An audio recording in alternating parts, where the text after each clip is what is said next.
يلا غدا صحي ومختلف. لو زهقتوا من الخضار والفراخ بس بتدوروا على غدا صحي فالفيديو ده ليكم. هنعمل خضار بطريقة مختلفة ومعاه جمبري. انا من حلاوة الاكلة دي لازم اعملها مرة كل اسبوع.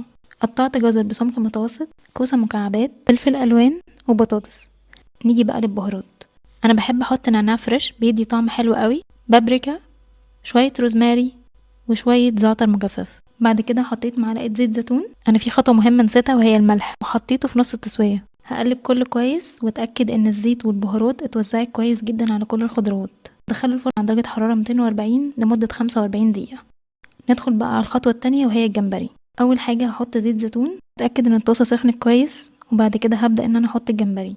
انا بحطهم واحدة واحدة عشان الطاسة تفضل سخنة. هسيب الجمبري ومش هلمسه خالص لحد ما اتأكد ان هو احمر. ببدأ ان انا اقلبه على الناحية التانية واسيبه لحد ما ياخد لون على الناحيتين. ونيجي بقى للصوص بتاعنا، هو عبارة عن توم وليمون. هرست 3 فصوص توم وعصرت معاهم ليمونه.